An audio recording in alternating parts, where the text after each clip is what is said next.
സ്കൂളുകളിലെ Zumba dance വിഷയത്തിൽ എതിർപ്പ് പ്രകടിപ്പിച്ച അധ്യാപകനെതിരെ നടപടി സ്വീകരിച്ചത് ജനാധിപത്യ വിരുദ്ധമാണെന്നും നടപടി അവസാനിപ്പിക്കണമെന്നും മുസ്ലിം ലീഗ് സംസ്ഥാന secretary N Shamsuddin MLA. KSTU Mannarkkad ഉപജില്ലാ കമ്മിറ്റി സംഘടിപ്പിച്ച പ്രതിഷേധ സംഗമം ഉദ്ഘാടനം ചെയ്യുകയായിരുന്നു അദ്ദേഹം. ശരിയായ പരിശീലനം ലഭിക്കാത്ത അധ്യാപകർ ഇത്തരം കായിക പരിശീലനം നൽകുന്നത് കുട്ടികളുടെ ആരോഗ്യത്തെ ദോഷകരമായി ബാധിക്കാൻ ഇടയുണ്ടെന്ന റിപ്പോർട്ടിനോട് പ്രതികരിച്ച് നൽകിയ ഫേസ്ബുക്ക് പോസ്റ്റാണ് അധ്യാപകനെതിരായ നടപടിക്ക് ആധാരമായി നൽകിയത്. വിവാദങ്ങളുണ്ടാക്കിയ അടിസ്ഥാന പ്രശ്നങ്ങളിൽ നിന്ന് ശ്രദ്ധ തിരിക്കാനുള്ള ശ്രമമാണ് സർക്കാർ നടത്തുന്നതെന്നും അദ്ദേഹം കുറ്റപ്പെടുത്തി. 1300-ൽ പരം കായിക അധ്യാപകരുടെ പോസ്റ്റ് ഇപ്പോൾ കേരളത്തിലെ വിദ്യാലയങ്ങളിൽ ഒഴിഞ്ഞു കിടക്കുകയാണ്.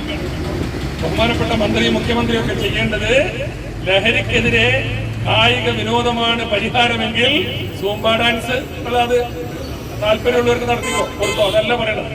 പക്ഷേ ആദ്യം ഈ കായിക അധ്യാപകരെ നിയമിക്കുകയാണ് വേണ്ടത്. ഒരുപാട് ചെറുപ്പക്കാർക്ക് ജോലി കിട്ടും. ഈ റാങ്ക് ലിസ്റ്റ് ഇന്ന് കാലാവധി തീരാൻ പോകുന്നു, നാളെ കാലാവധി തീരാൻ പോവാണ്. പ്രയാസപ്പെട്ട് ജീവിതത്തിൽ ഒരിക്കലും ഒരു പരീക്ഷ എഴുതി റാങ്ക് ലിസ്റ്റിൽ വന്ന് ഒരു ജോലിയുടെ വട്ടത്തെത്തിയിട്ട് നിരാശാപൂർവ്വം മടങ്ങുന്ന എത്ര റാങ്ക് ലിസ്റ്റുകൾ.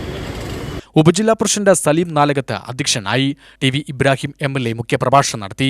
KST സംസ്ഥാന treasurer Siddique Parokkode, ER Ali, Nasser Thelath, KPA Saleem, CH Sulfiqar Ali, Shoukath Ali, Hussain Kolassery, Hameed Kombath, KA Manaf, Sayyid Ibrahim, Sathar Thaniyan തുടങ്ങിയവർ സംസാരിച്ചു.